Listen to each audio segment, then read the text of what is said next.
मन सरोजन पट्टनायक मु सारस्वत समाज साहित्य और सामाजिक अनुष्ठान चेयरमैन कम संपादक हिसाब से कार्यरत।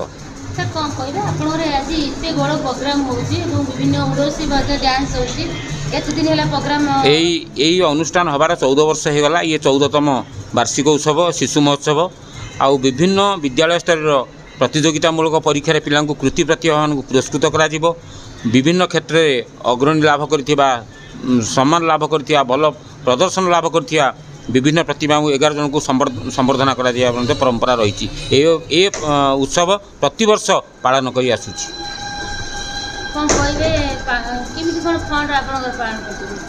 फंड सरकारी स्तर में आम आज पर्यंत जहाँ पाइछु किछि पाइनु से कहवाकू लाज लगुच, किंतु आमर व्यक्तिगत स्तर में कौन सभ्य सदस्य एमानक ठारू किछि आरंभ करी निज पकेट आरंभ करी ए कार्यक्रम चालू रही।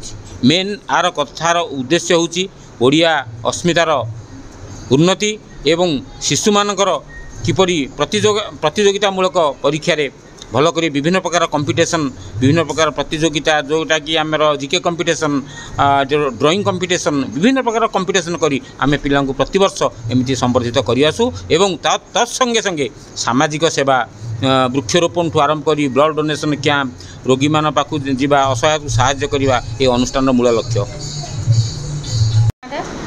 मैंने सरोजिनी पाणी डॉक्टर सरोजिनी पाणी परिचालन संपादिका सारस्वत समाज।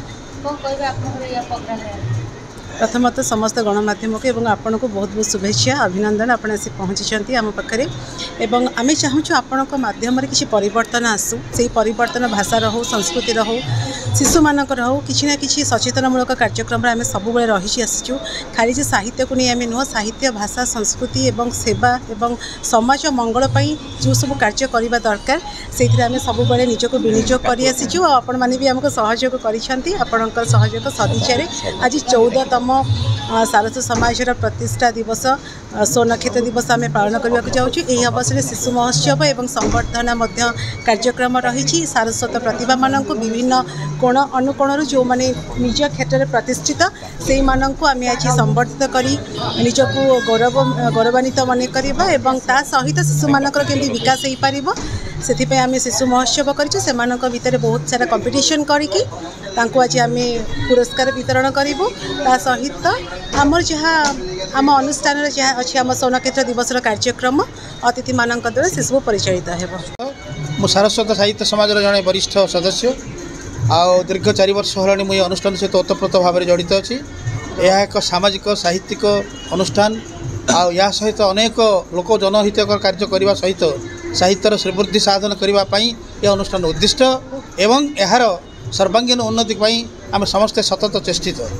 ओडियार अस्मिता रक्षा ओडियार स्वाभिमान रक्षा ओडिया भाषा साहित्यर स्वाभिमान रक्षा ये अनुष्ठान आज पर्यंत निरवच्छिन्न भाव में भाई सरोज भाई प्रत्यक्ष तत्वावधान आगे चली मोर द्विमत हबार ना।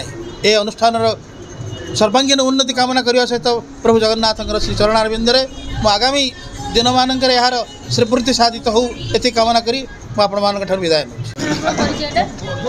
मो ना राजकिशोर पति मु सारस्वत समाज सभापति दायित्व अच्छी। आज की 6 वर्ष है मुझे दायित्व निर्वाह करुँची।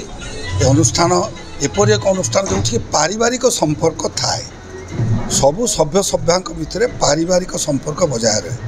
आमे परस्पर क्या कहीं पद पदवी बा पार्थक्य उपलब्धि करूना।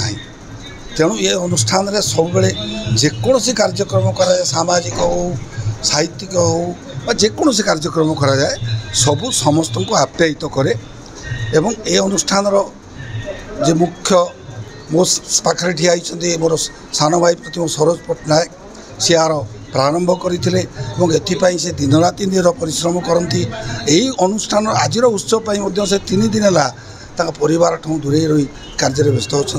तेणु साधुवाद जनाऊँ ये अनुष्ठान उत्तरोत्तर उन्नति हो। प्रभु जगन्नाथ अनुष्ठान को आगू नियंतु। आमे तो प्राय बहुत बयसाधिक आमर है आमे आगू केते दिन जीवु कि जो मैंने एथिक आसबे यही प्रकार मनोवृत्ति नहीं आसतु कौन से पद पदवी मनोवृत्ति नहीं आसतु नहीं जदि भी से थाए से साधारण भाव में मिल जाव। तेणु